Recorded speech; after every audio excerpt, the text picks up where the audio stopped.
से पता चला है मुझे कि वैसे गुड न्यूज़ भी क्या है कि मतलब इस साल मुझे भी कुछ दिक्कतें आई थी, पर मैंने कैसे ओवरकम किया आगे बताऊंगा। सारी दिक्कतें आई थी स्टूडेंट्स को कि मैंने कैसे क्वालिफाई किया था। Hello hello hello hello, welcome welcome welcome to my channel. My name is Akshar and I am a first year medical student at Ural State Medical University located in Yekaterinburg. तो अभी मैं एकत्रिनबुर्ग में हूँ, तो आप देख ही सकते हो यहाँ पे स्प्रिंग चल रहा है, जो कि इंडिया में ज़्यादा टाइम तक नहीं होता। धूप भी खिलती है, पर वो धूप इंडिया जैसे चुभती नहीं है। Let's start our video. आज हम बात करेंगे रिगार्डिंग एंट्रांस, जो सबसे कंट्रोवर्शियल टॉपिक था लास्ट ईयर 2024 में। सारी दिक्कतें आई थी स्टूडेंट्स को।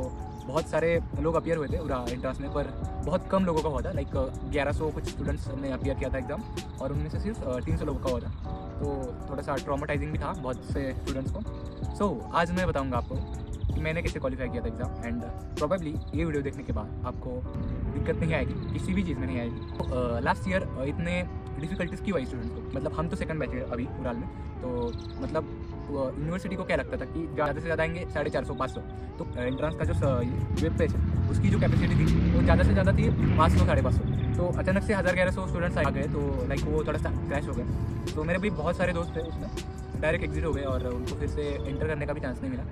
बहुत गंदा वो टेक्निकल इशू था। मुझे भी कुछ दिक्कतें आई थी, पर मैंने कैसे ओवरकम किया आगे बताऊंगा। बट जो लास्ट ईयर हुआ था, मतलब उससे एक आपके लिए मतलब थोड़ी सी गुड न्यूज़ भी क्या है कि मतलब इस साल ये ये सर्वर क्रैश वगैरह होने के चांसेस बहुत कम है, बहुत कम है। मतलब मुझे तो नहीं लगता कि इस बार होगा ये सर्वर क्रैश वगैरह, क्योंकि यूनिवर्सिटी पहले से प्रिपेयर है इस सब चीज़ों के लिए कि ज़्यादा स्टूडेंट्स भी आ सकते हैं। तो क्या ध्यान रखना चाहिए अगर आप अपियर हो रहे हैं तो? पहले तो जो आपने मेल दिया है यूनिवर्सिटी को बार बार चेक करते रहे, क्योंकि उस साइट है उस पर आपका पेपर ऑर्गेनाइज होगा। तो उसका जो इंटर करने का पासवर्ड और वो लॉगिन आईडी है वो आपको यूनिवर्सिटी प्रोवाइड करेगी आपने जो ईमेल दिया है उस पर। तो किस पे देना चाहिए? तो मैंने तो दिया था लैपटॉप पे, मेरे भाई का एक लैपटॉप था, और मैं प्रेफर करूँगा मोस्ट प्रोबेबली आपको लैपटॉप पे ही देना चाहिए। पीसी पे भी मत दो, लैपटॉप पे ही दो। लैपटप ईजी टू कैरी होता है, ईजी टू हैंडल होता है, और उस पर मतलब ईजी हो जाता है, उस पर थोड़ा सा टिल्ट भी हो जाता है।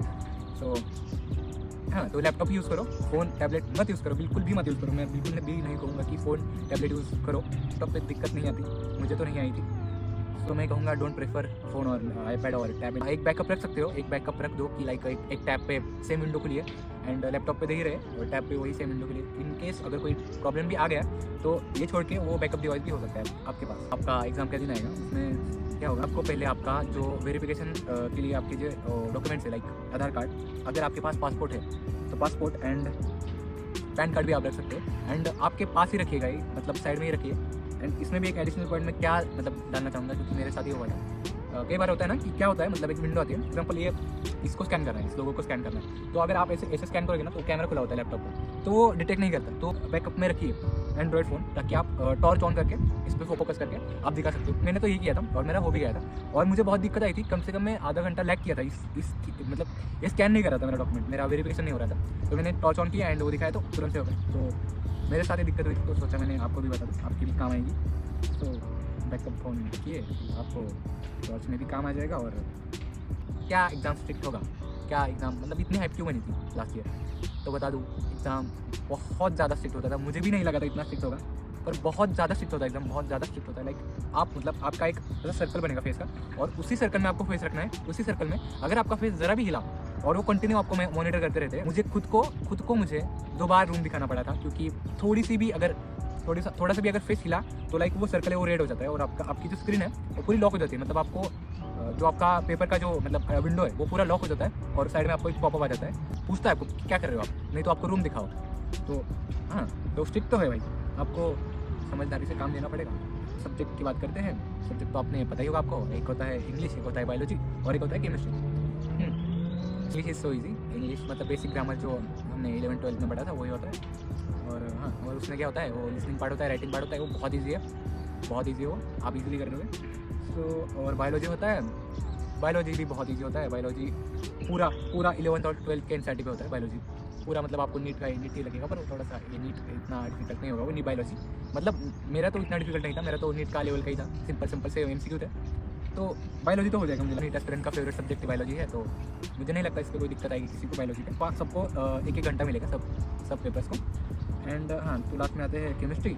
तो मुझे लगता है केमिस्ट्री बहुत ज़्यादा डिफिकल्ट होता है, बहुत ज़्यादा डिफिकल्ट हुआ था हमारे टाइम पे। और मेजॉरिटी ऑफ केमिस्ट्री में ही बाहर निकले थे जो भी स्टूडेंट्स थे। केमिस्ट्री मतलब मेरा एक दोस्त था, वो भी केमिस्ट्री में ही निकला था, क्योंकि केमिस्ट्री बहुत ज़्यादा डिफिकल्ट आई थी हमारे टाइम में। लाइक नीट का भी उसका नीट के भी लेवल के ऊपर थी हमारी जो एंट्रेंस में केमिस्ट्री आई थी, नियर अबाउट वो सैम्पल पेपर के ही आसपास का पेपर आया था केमिस्ट्री भी, तो इतना कुछ डरने वाली चीज़ नहीं है। और मैंने सुना है कई सूत्रों से पता चला है मुझे कि इस साल केमिस्ट्री इतना डिफिकल्ट नहीं होगा, तो प्रोबेबली डिफिकल्ट ना होगा इतना, क्योंकि आपको तो बहुत से पेपर डिफिकल्ट ही आ रहे हैं इस साल, तो ये तो नहीं होगा, मॉडरेट होगा शायद, हार्ड तो नहीं होगा। तो और आपको अगर सैम्पल पेपर चाहिए रिगार्डिंग ये एंट्रेंस के जो ऑफिशियल यूनिवर्सिटी के हैं, तो आप मुझे डीएम कर सकते हैं।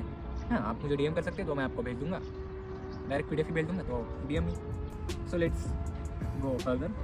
एंड वो जो मतलब 100 मार्क का होगा, इसमें से टोटल किया जाएगा, मतलब 300 का टोटल रहेगा, और 300 में जितने जिसके ज़्यादा मार्क है उसकी उतनी रैंक होगी। और आप अगर अंडर 300 हो तो बधाई हो, आपका उड़ाल फिक्स हो गया।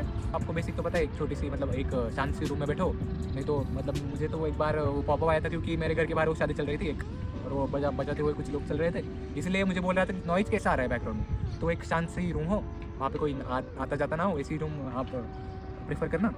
ये तो बेसिक चीज़ है, आप तो इतना जानते हो।